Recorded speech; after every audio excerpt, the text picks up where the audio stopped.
এখন পড়ছি সাহিত্য সম্রাট বঙ্কিমচন্দ্র চট্টোপাধ্যায়ের কমলাকান্তের দপ্তরের অন্তর্গত মনুষ্যফল নামক প্রবন্ধটি।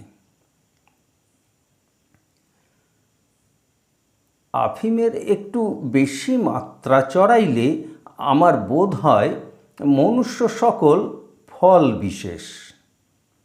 মায়াবৃন্তে সংসার বৃক্ষে ঝুলিয়া রহিয়াছে, পাকিলেই পড়িয়া যাইবে।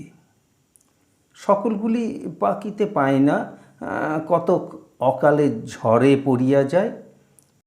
কোনোটি পোকায় খায়, কোনোটিকে পাখিতে ঠোকরায়, কোনোটি শুকাইয়া ঝরিয়া পড়ে, কোনোটি সুপক্ক হইয়া আহরিত হইলে গঙ্গা জলে ধৌত হইয়া দেব সেবায় বা ব্রাহ্মণ ভোজনে লাগে। তাহাদিগেরই ফল জন্ম বা মনুষ্য জন্ম সার্থক। কোনোটি সুপক্ক হইয়া বৃক্ষ হইতে খসিয়া পড়িয়া মাটিতে পড়িয়া থাকে, শৃগালে খায়। তাহাদিগের মনুষ্য জন্ম বা ফল জন্ম বৃথা। কতকগুলি তিক্ত, কটু বা কষায়, কিন্তু তাহাতে অমূল্য ঔষধ প্রস্তুত হয়। কতকগুলি বিষময়, যে খায় সেই মরে। আর কতকগুলি মাকাল জাতীয়, কেবল দেখিতে সুন্দর। কখনো কখনো ঝিমাইতে ঝিমাইতে দেখিতে পাই যে পৃথক পৃথক সম্প্রদায়ের মনুষ্য পৃথক জাতীয় ফল। আমাদের দেশের এক্ষণকার বড় মানুষদিগকে মনুষ্য জাতি মধ্যে কাঁটাল বলিয়া বোধ হয়। কতকগুলি খাসা খাজা কাঁটাল, কতকগুলির বড় আটা, কতকগুলি কেবল ভুতুরিসার গরুর খাদ্য, কতকগুলি ইঁচড়ে পাকে, কতকগুলি কেবল ইঁচড়ই থাকে, কখনো পাকে না। কতকগুলি পাকিলে পাকিতে পারে, কিন্তু পাকিতে পায় না। পৃথিবীর রাক্ষস রাক্ষসীরা ইঁচড়েই পারিয়া ডাল না রাঁধিয়া খাইয়া ফেলে। যদি পাকিল তো বড় শৃগালের দৌরাত্ম্য। যদি গাছ ঘেরা থাকে তো ভালোই, যদি কাঁঠাল উঁচু ডালে ফলিয়া থাকে ভালোই। নহিলে শৃগালেরা কাঁঠাল কোনো মতে উদরসাৎ করিবে। শৃগালেরা কেহ দেওয়ান, কেহ কারকুন, কেহ নায়েব, কেহ গোমস্তা, কেহ মোছায়েব, কেহ কেহ কেবল আশীর্বাদক। যদি এ সকলের হাত এড়াইয়া পাকা কাঁঠাল ঘরে গেল, তবে মাছি ভন ভন করিতে আরম্ভ করিল। মাছিরা কাঁঠাল চায় না, তাহারা কেবল একটু একটু রসের প্রত্যাশাপন্ন। এ মাছিটি কন্যা ভারগ্রস্ত, উহাকে এক ফোঁটা রস দাও। ওটির মাতৃদায়, একটু রস দাও। এটি একখানি পুস্তক লিখিয়াছে, একটু রস দাও। সেটি পেটের দায়ে একখানি সংবাদপত্র করিয়াছে, উহাকেও একটু দাও। এ মাছিটি কাঁঠালের পিসির ভাসুর পুত্রের শালার শালিপুত্র, খাইতে পায় না, কিছু রস দাও। সে মাছিটির টোলে পৌনে 14টি ছাত্র পড়ে, কিছু রস দাও। আবার এদিকে কাঁঠাল ঘরে রাখাও ভালো না, পচিয়া দুর্গন্ধ হইয়া উঠে। আমার বিবেচনায় কাঁঠাল ভাঙিয়া উত্তম নির্জল দুগ্ধের ক্ষীর প্রস্তুত করিয়া কমলাকান্তের ন্যায় সুব্রাহ্মণকে ভোজন করানোই ভালো। এদেশের সিভিল সার্ভিসের সাহেবদিগকে আমি মনুষ্য জাতি মধ্যে আম্রফল মনে করি। এদেশে আম ছিল না। সাগর পার হইতে কোনো মহাত্মা এই উপাদেয় ফল এ দেশে আনিয়াছেন। আম্র দেখিতে রাঙা রাঙা, ঝাঁকা আলো করিয়া বসে। কাঁচায় বড় টক, পাকিলে সুমিষ্ট বটে, কিন্তু তবু হারে টক যায় না। কতকগুলো আম এমন কদর্য যে পাকিলেও টক যায় না, কিন্তু দেখিতে বড় বড় রাঙা রাঙা হয়। বিক্রেতা ফাঁকি দিয়া 25 টাকা সব বিক্রয় করিয়া যায়। কতকগুলি আম কাঁচা মিঠে আছে, পাকিলে পানসে। কতকগুলা জাঁতে পাকা, সেগুলি কুটিয়া নুন মাখিয়া আমসি করাই ভালো। সকলে আম্র খাইতে জানে না, সদ্য গাছ হইতে পারিয়া এ ফল খাইতে নাই। ইহা কিয়ৎক্ষণ সেলাম জলে ফেলিয়া ঠান্ডা করিও, যদি জোটে তবে সে জলে একটু খোসামোদ বরফ দিও, বড় শীতল হইবে। তারপরে ছুরি চালাইয়া স্বচ্ছন্দে খাইতে পারো। স্ত্রীলোকদিগকে লৌকিক কথায় কলা গাছের সহিত তুলনা করিয়া থাকে, কিন্তু সে গেছ কথা। কদলী ফলের সঙ্গে ভুবনমোহিনী জাতির আমি সৌসাদৃশ্য দেখি না। স্ত্রীলোক কি কাঁদি কাঁদি ফলে? যাহার ভাগ্যে ফলে ফলুক, কমলাকান্তের ভাগ্যে তো নয়। কদলীর সঙ্গে কামিনীগণের এই পর্যন্ত সাদৃশ্য আছে যে উভয়েই বানরের প্রিয়। কামিনীগণের এ গুণ থাকিলেও কদলীর সঙ্গে তাহাদিগের তুলনা করিতে পারি না। পক্ষান্তরে কতকগুলি কটুভাষী আছেন, তাহারা ফলের মধ্যে মাকাল ফলকেই যুবতীগণের অনুরূপ বলে। যে বলে সে দুর্মুখ। আমি আমি ইহাদিগের ভৃত্যস্বরূপ, আমি তাহা বলিব না। আমি বলি রমণীমণ্ডলী এ সংসারের নারিকেল। নারিকেলও কাঁদি কাঁদি ফলে বটে, কিন্তু ব্যবসায়ী নহিলে কেহ কখনো কাঁদি কাঁদি পারে না। কেহ কখনো দ্বাদশীর পারনার অনুরোধে অথবা বৈশাখ মাসে ব্রাহ্মণ সেবার জন্য একটি আধটি পারে। কাঁদি কাঁদি পারিয়া খাওয়ার অপরাধে যদি কেহ অপরাধী থাকে, তবে সে কুলীন ব্রাহ্মণেরা। কমলাকান্ত কখনো সে অপরাধে অপরাধী নহে। বৃক্ষের নারিকেলের ন্যায় সংসারের নারিকেলের বয়োভেদে নানা অবস্থা। কর্কচিবেলা উভয়েই বড় স্নিগ্ধকর। নারিকেলের জলে উদর স্নিগ্ধ হয়। কিশোরীর অকৃত্রিম বিলাস লক্ষণ শূন্য প্রণয়ে হৃদয় স্নিগ্ধ হয়। কিন্তু দুই জাতীয়, ফল জাতীয় এবং মনুষ্য জাতীয় নারিকেলের ডাবই ভালো। তখন দেখিতে কেমন উজ্জ্বল শ্যাম, কেমন জ্যোতির্ময়।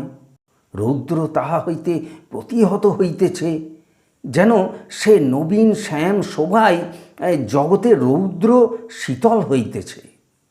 গাছের উপর কাঁদি কাঁদি নারিকেল, আর গবাক্ষ পথে কাঁদি কাঁদি যুবতী আমার চক্ষে একই দেখায়। উভয়ই চতুর্দিক আলো করিয়া থাকে। কিন্তু দেখো, দেখিয়া ভুলিও না, এই চৈত্র মাসে রৌদ্র গাছ হইতে পারিয়া ডাব কাটিও না। কিন্তু দেখো, দেখিয়া ভুলিও না, এই চৈত্র মাসে রৌদ্র গাছ হইতে পারিয়া ডাব কাটিও না, বড় তপ্ত। সংসার শিক্ষা শূন্যা কামিনীকে সহসা হৃদয়ে গ্রহণ করিও না, তোমার কলিজা পুড়িয়া যাইবে। আম্রের ন্যায় ডাবকেও বরফ জলে রাখিয়া শীতল করিও। বরফ না জোটে পুকুরের পাঁকে পুঁতিয়া রাখিয়া ঠান্ডা করিও। মিষ্ট কথায় না করিতে পারো, কমলাকান্ত চক্রবর্তীর আজ্ঞা কড়া কথায় করিও। নারিকেলের চারিটি সামগ্রী: জল, শস্য, মালা আর ছোবড়া। নারিকেলের জলের সঙ্গে স্ত্রীলোকের স্নেহের আমি সাদৃশ্য দেখি। উভয়ই বড় স্নিগ্ধকর। যখন তুমি সংসারের রৌদ্রে দগ্ধ হইয়া হাঁপাইতে হাঁপাইতে গৃহের ছায়ায় বসিয়া বিশ্রাম কামনা করো, তখন এই শীতল জল পান করিও, সকল যন্ত্রণা ভুলিবে। তোমার দারিদ্র চৈত্রে বা বন্ধুবিয়োগ বৈশাখে, তোমার যৌবন মধ্যাহ্ন বা রোগতপ্ত বৈকালে আর কিসে তোমার হৃদয় শীতল হইবে? মাতার আদর, স্ত্রীর প্রেম, কন্যার ভক্তি, ইহার অপেক্ষা জীবনের সন্তাপে আর কি সুখের আছে? গ্রীষ্মের তাপে ডাবের জলের মতো আর কি আছে? তবে ঝুনো হইলে জল একটু ঝাল হইয়া যায়। রামার মা ঝুনো হইলে পর রামার বাপ ঝালের চোটে বাড়ি ছাড়িয়াছিল। এই জন্য নারিকেলের মধ্যে ডাবেরই আদর। নারিকেলের শস্য স্ত্রীলোকের বুদ্ধি, কর্কচি বেলায় বড় থাকে না, ডাবের অবস্থায় বড় সুমিষ্ট, বড় কোমল। ঝুনোর বেলায় বড় কঠিন, দন্তস্ফুট করে কার সাধ্য? তখন ইহাকে গৃহিণীপনা বলে। গৃহিণীপনা রসাল বটে, কিন্তু দাঁত বসে না। একদিকে কন্যা বসিয়া আছেন, মায়ের অলঙ্কারের বাক্স হইতে কিয়দংশ সংগ্রহ করিবেন, কিন্তু ঝুনোর শস্য এমনি কঠিন যে মেয়ের দাঁত বসিল না। ঝুনো দয়া করিয়া একটি মাকড়ি বাহির করিয়া দিল। হয়তো পুত্র বসিয়া আছেন, মায়ের নগদ পুঁজির উপর দাঁত বসাইবেন। ঝুনো দয়া করিয়া নগদ 7 শিকা বাহির করিয়া দিল। স্বামী প্রাচীন বয়সে একটি ব্যবসায়ী ফাঁদিবার ইচ্ছা করিয়াছেন, কিন্তু শেষ বয়সে হাত খালি। টাকা নহিলে ব্যবসায়ী হয় না। ঝুনোর পুঁজির উপর দৃষ্টি।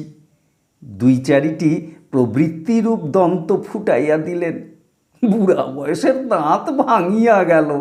শেষ যদি দাঁত বসিল, নারিকেল জীর্ণ করিবার সাধ্য কি?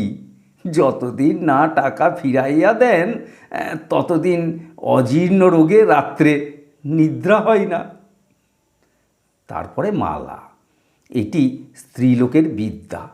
কখনো আধখানা বই পুরা দেখিতে পাইলাম না। নারিকেলের মালা বড় কাজে লাগে না, স্ত্রীলোকের বিদ্যাও বড় নয়। মেরি সামারভিল বিজ্ঞান লিখিয়াছেন, জেন অস্টেন বা জর্জ এলিয়ট উপন্যাস লিখিয়াছেন, মন্দ হয় নাই, কিন্তু 2 মালার মাপে। ছোবরা স্ত্রীলোকের রূপ। ছোবরা যেমন নারিকেলের বাহ্যিক অংশ, রূপও স্ত্রীলোকের বাহ্যিক অংশ। 2 বড় অসার, পরিত্যাগ করাই ভালো। তবে ছোবরায় একটি কাজ হয়, উত্তম রজ্জু প্রস্তুত হয়, তাহাতে জাহাজ বাঁধা যায়।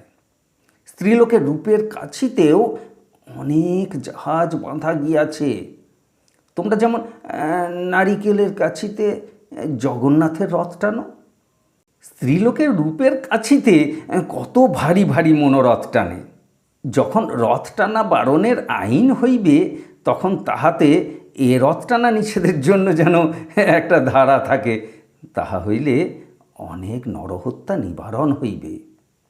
আমি জানি না নারিকেলের রজ্জু গলায় বাঁধিয়া কেহ কখনো প্রাণত্যাগ করিয়াছে কি না, কিন্তু রমণীর রূপরজ্জু গলায় বাঁধিয়া কত লোক প্রাণত্যাগ করিয়াছে, কে তাহার গণনা করিবে? বৃক্ষের নারিকেল এবং সংসারের নারিকেলের সঙ্গে আমার বিবাদ এই যে, আমি হতভাগা 2-এর এককেও আহরণ করিতে পারিলাম না। অন্য ফল আকর্ষি দিয়া পারা যায়, কিন্তু নারিকেল গাছে না উঠিলে পারা যায় না। গাছে উঠিতে গেলেও হয় নিজের পায়ে দড়ি বাঁধিতে হইবে, না হয় ডোমের খোসামত করিতে হইবে। ডোমের খোসামত করিতেও রাজি আছি, কিন্তু আমার ভাগ্যদোষে কপালে নারিকেল জোটে না। আমি যেমন মানুষ, তেমনি গাছে তেমনি রূপগুণের আকর্ষি দিয়া নারিকেল পারিতে পারি, কিন্তু ভয় পাছে নারিকেল ঘাড়ে পড়ে। এমন অনেক স্বামী বামী রামী কামিনী আছে যে কমলাকান্তকেও স্বামী বলিয়া গ্রহণ করিতে পারে, কিন্তু পরের মেয়ে ঘাড়ে করিয়া সংসার যাত্রা নির্বাহ করিতে এ দিন অসমর্থ। অতএব এ যাত্রা কমলাকান্ত ভক্তিভাবে নারিকেল ফলটি বিশ্বেশ্বরকে দিলেন। তিনি তিনি একে শ্মশানবাসী, তাহাতে আবার বিষ পান করিয়াছেন, চাই ডাব নারিকেলে তাহার কি করিবে। এদেশে এক জাতি লোক সম্প্রতি দেখা দিয়াছেন, তাহারা দেশ হিতৈষী বলিয়া খ্যাত। তাহাদের আমি শিমুল ফুল ভাবি। যখন ফুল ফুটে তখন দেখিতে শুনিতে বড় শোভা, বড় বড় রাঙা রাঙা গাছ আলো করিয়া থাকে, কিন্তু আমার চক্ষে নেড়া গাছে অত রাঙা ভালো দেখায় না। একটু একটু পাতা ঢাকা থাকিলে ভালো দেখাইত। পাতার মধ্য হইতে যে অল্প অল্প রাঙা দেখা যায় সেই সুন্দর। ফুলে গন্ধ মাত্র নাই, কোমলতা মাত্র নাই, কিন্তু তবু ফুল বড় বড় রাঙা রাঙা। যদি ফুল ঘুচিয়া ফল ধরিল, তখন মনে করিলাম এইবার কিছু লাভ হইবে, কিন্তু তাহা বড় ঘটে না। কালক্রমে চৈত্র মাস আসিলে রৌদ্রের তাপে অন্তর্লঘু ফল ফট করিয়া ফাটিয়া উঠে, তাহার ভিতর হইতে খানিক তুলা বাহির হইয়া বঙ্গদেশময় ছড়াইয়া পড়ে। অধ্যাপক ব্রাহ্মণগণ সংসারের ধুতুরা ফল, বড় বড় লম্বা লম্বা সমাসে বড় বড় বচনে তাহাদিগের অতি সুদীর্ঘ কুসুম সকল প্রস্ফুটিত হয়।